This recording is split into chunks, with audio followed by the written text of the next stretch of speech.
wa rahmatullah. Alhamdulillahi Rabbil Alameen. Summa salatu wa salam ala ashrafil khalq Muhammadin sallallahu alayhi wa sallam. We thank Allah subhanahu wa ta'ala for giving us the chance to be here tonight.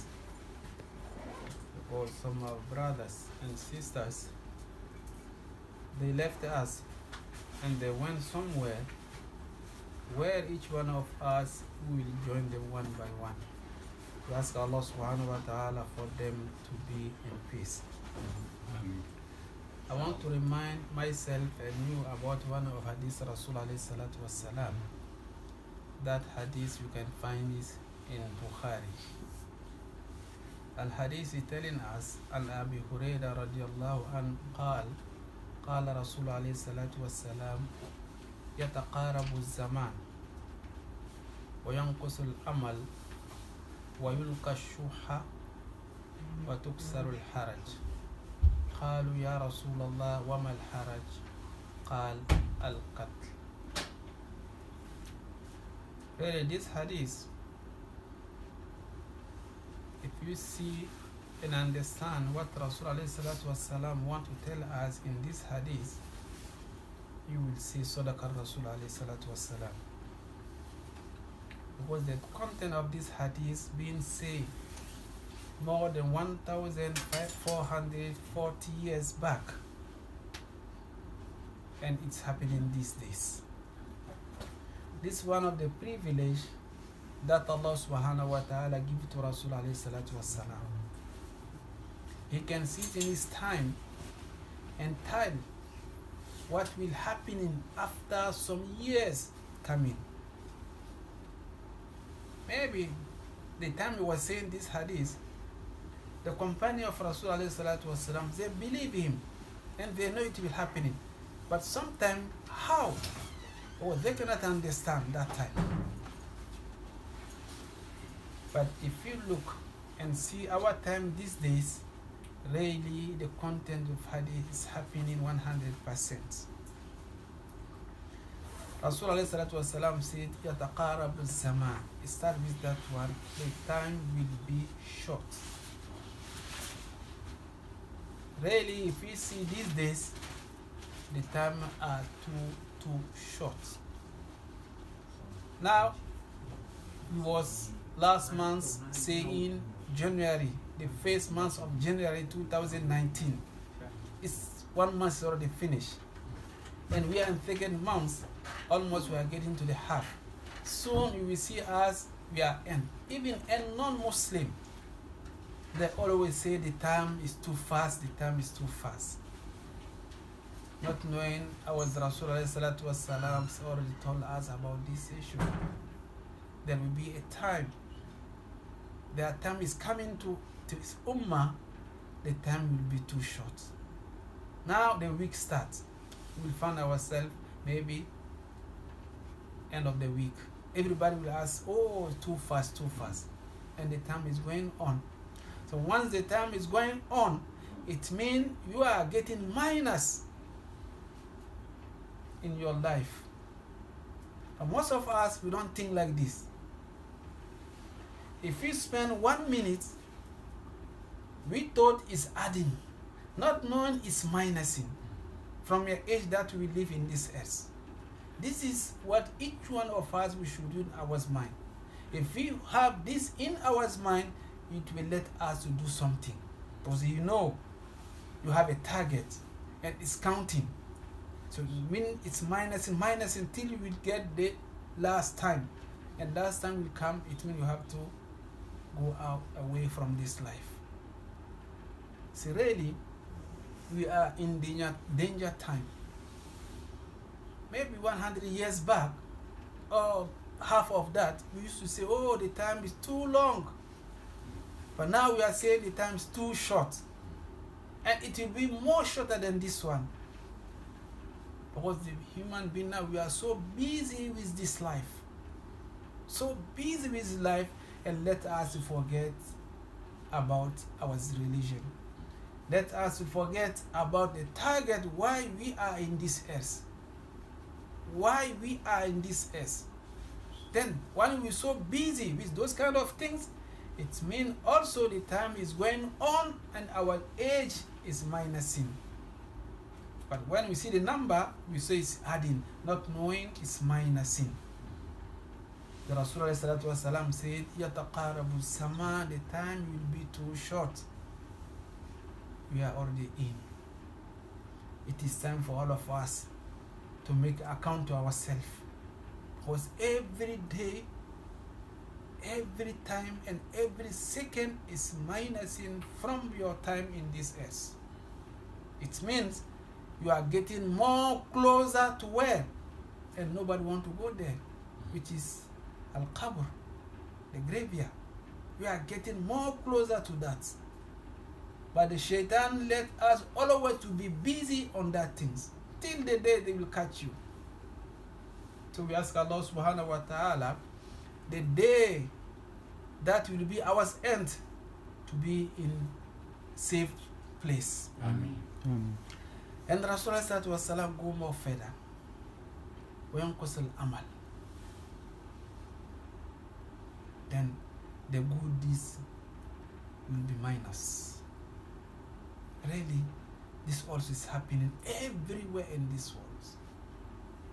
When we come to Muslim side, it's really minus every day. Or the Muslim now, most of us, we forget about our religion. Even we are in, for us, if I pray, it's enough. Yes, prayer is farida. And there are many things, a lot of things that we have to do in the religion. If we compare ourselves to companions of Rasulullah, they spend all their time to protect this religion. Because they know they will live one day. But our time, when we perform the salat, for us is enough. We can do anything that we like it. The religion is not like this.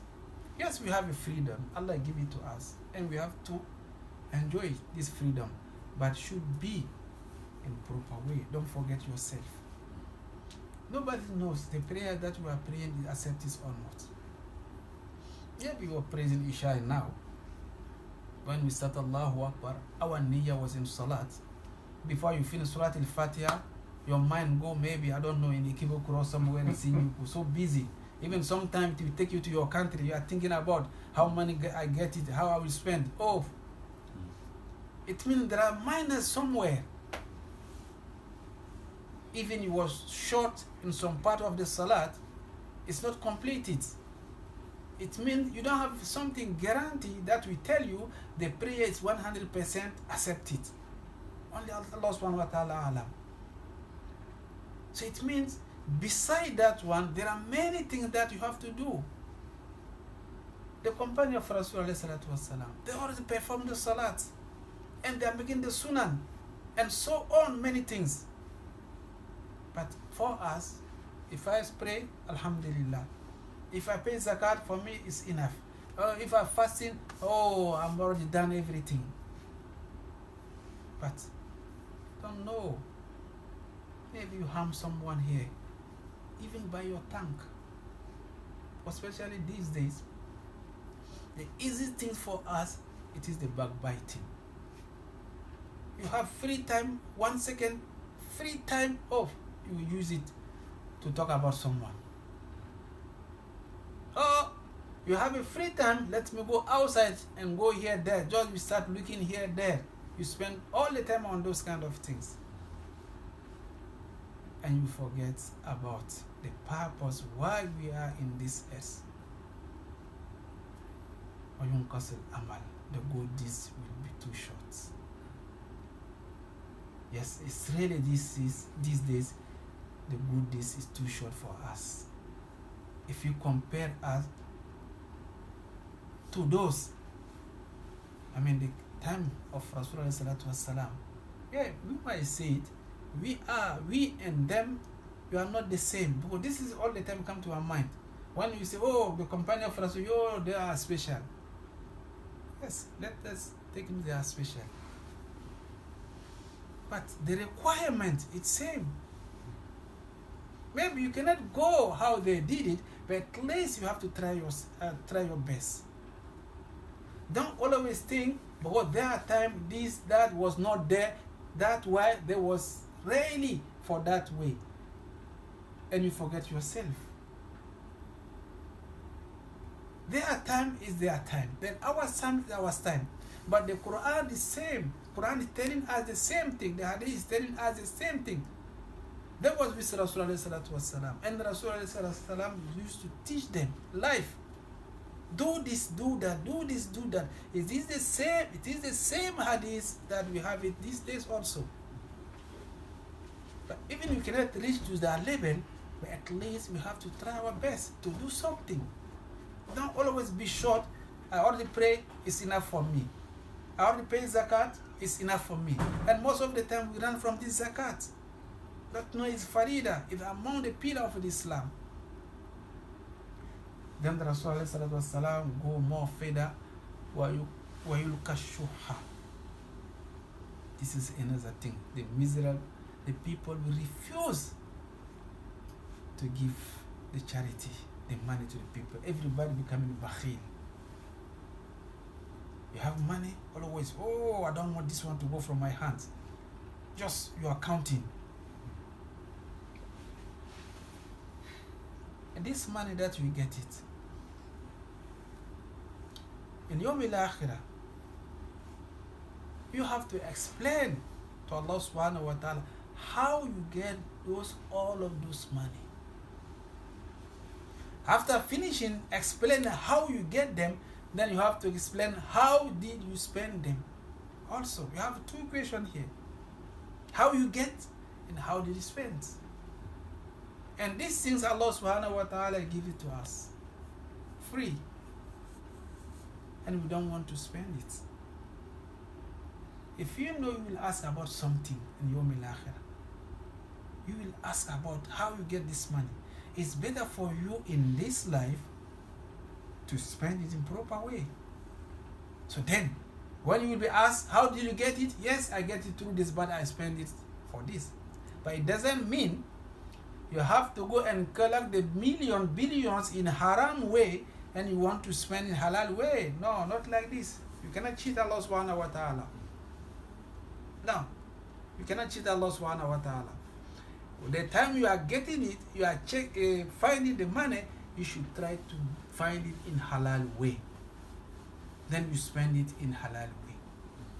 But if you are not Muslim, then you get those money in haram way, and you are becoming Muslim, this is a different story than us. Because we are Muslim, we already know what is the halal, what is the haram. If you will close your eye and go and found this money in haram way, then you come say, no, because I get money now, I want to change it. So you want to spend for the sake of Allah subhanahu wa ta'ala. No. Allah wants the clean things. You cannot cheat Allah subhanahu wa ta'ala. But the time you are trying to play this game, Allah subhanahu wa ta'ala already knows what you want to do. Maybe you can play with us, but you cannot play with Allah subhanahu wa ta'ala. The time that you have that intention, Allah already knows your plan, what you want to do. So it means you cannot cheat Allah subhanahu wa ta'ala. So the best for us, try to find this money in proper and spend it proper. Don't be bakhil. Don't be bakhil. It means the money that Allah subhanahu wa ta'ala is name from Allah subhanahu wa ta'ala. Allah blesses you. So you have to give it to Allah subhanahu wa ta'ala. Pay the charity. Make it the sarakat. Make it the sarakat. Help the people, they need people. Save them. Buy the food for them. Build the masjid. Build the house, the schools for them. Those is to get reward. But this life, if you want the Jannah, you have to look for in this life, not Yawm al-Akhirah. This is the time, this is the place where, if you really want to get to the Jannah, it is this place you have to find it. And this one of them. Help the people. And last, the content of the hadith, that Rasulullah said, وَيُكْسَرُ الْحَرَجِ. And the companion asked Rasulullah, what is haraj? He said, al-qatl, killing the people, innocents, for nothing. And really this also is happening between the Muslims and between Muslim and non-Muslim. Imagine how a Muslim can kill a Muslim, and both two are saying ashhadu an la ilaha illallah wa anna Muhammad Rasulullah. How come? Myself, I can't understand. We never heard from Rasulullah, and we never heard the companion of Rasulullah, they used to fight among themselves. No, they used to fight against the Muslim. So now we get it opposite. We kill among ourselves, and we have a good relation with the non-Muslim, and we forget about the religion. If we see two Muslims, they are killing each other, us, nobody knows why they are killing. But just we are killing. Another hadith, I don't want to make long, that Rasulullah said, there will be a time the two brothers will kill among themselves. None of them knows why I'm killing others. They will kill amongst themselves, but none of them, I don't know why I'm killing, he also don't know why he's killing, but we are fighting. But this is what is happening these days. Among the Muslim, trouble here, there, and they are killing here, there, and they are taking the money of Allah subhanahu wa ta'ala that He gave it to them and go and buy those kind of weapon and come to kill themselves. And both are saying, ashhadu an la ilaha illallah wa anna Muhammad Rasulullah. How come this one? So really, if you see all the content of this hadith of Rasulullah, you will see it's happening 100% these days. So we ask Allah subhanahu wa ta'ala to save us from those evil things. So ربنا آتنا في الدنيا حسنة وفي الآخرة حسنة وقنا عذاب النار. ربنا لا تزغ قلوبنا بعد إذ هديتنا وهب لنا من لدنك رحمة إنك أنت الوهاب. اللهم أعز الإسلام والمسلمين وأذل الشرك والمشركين ودمر أعداء الدين اللهم إنا نتوب إليك من ذنوبنا فاغفر لنا وارحمنا وإن لم تغفر لنا وترحمنا لنكونن من الخاسرين يا أرحم الراحمين. ثم الصلاة والسلام على أشرف الخلق محمد صلى الله عليه وسلم.